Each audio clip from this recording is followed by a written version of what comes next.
Yo, what's going down with it, y'all? Kid DC Wrestling here. All right, so talking about the Friday, May 23rd edition of Friday Night Smackdown. Got a lot of wrestling going on this weekend. We got NXT Battleground and AEW Double or Nothing on Sunday. And we got Saturday night's main event tomorrow night. So we got a lot of wrestling going on this weekend. A lot of wrestling going on the next couple weeks with the AAA crossover event, Money in the Bank same day, the rumored Night of Champions pay per view happening at the end of June, uh, freaking obviously AEW's All In Texas big show, the rumored Evolution 2 pay per view. So we got a lot of wrestling going on this summer, man. So we got to buckle in our seatbelts and see to it. But watching tonight's SmackDown from my point of view, I did think that this show was pretty solid to say the least. Very good tag match though between the Street Profits and Fraium for the tag team champions. Fraium already are becoming, I think, one of the. They're definitely on their way of becoming the up and coming tag teams in the SmackDown tag team division. But then again, we all know that the SmackDown tag team division is in a league of their own compared to the tag team division that we have on Raw. Now, obviously, at the end of the day, when it's all said and done, booking plays a very role with that. So there's really nothing more I can really say about that. But I thought it was a really good main event, really crazy ending to it. But yeah, the tag team division being very consistent on SmackDown. You know, as we saw earlier tonight, we saw the DIY, one half of DIY, Tommaso Ciampa take on Chris Sabin in a very solid match. But what came out of the match was Candice LeRae. Candice LeRae showing up and Candice LeRae reuniting with Gargano and Ciampa. They mentioned that she hadn't been seen in months, so it seems like Candice LeRae's partnership with Nia Jax is officially over.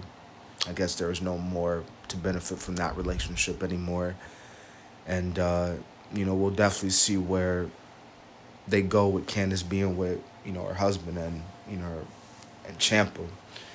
But tonight we have more Money in the Bank qualifying matches. LA Knight qualified in this match against Aleister Black and Shinsuke Nakamura. On the women's side, we saw Julia, and this was a little bit of a surprise, but Julia won the triple threat match against Charlotte and Zelina. Both triple threat matches were very solid. While I was watching throughout the show, I was just surprised Charlotte didn't win.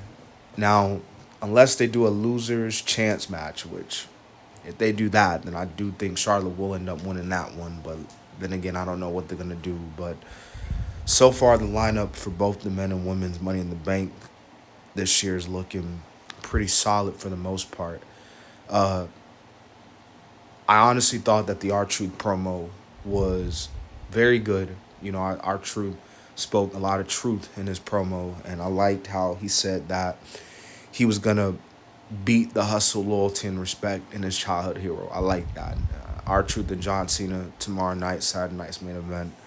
I think it could be, who knows, R-Truth's win, if he beats John Cena tomorrow night, this could possibly be the start because people are already bringing up the possibility that John Cena is already planning on converting back into a good guy.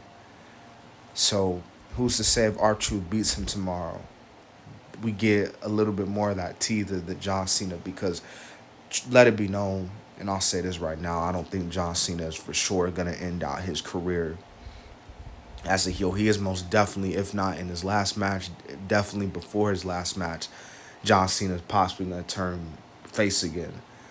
But we'll see what happens tomorrow night. Saturday night's main event is shaping out to be a really good show. We had another tag match between the Bloodline, JC Mateo, and Jacob Fatu. Even though Jacob Fatu made it clear that he didn't want to team with Jeff or JC, they were able to get the win over, Jimmy Uso and Rey Fenix. So there's really no more I can really say about that. But like I said, overall SmackDown pretty solid tonight.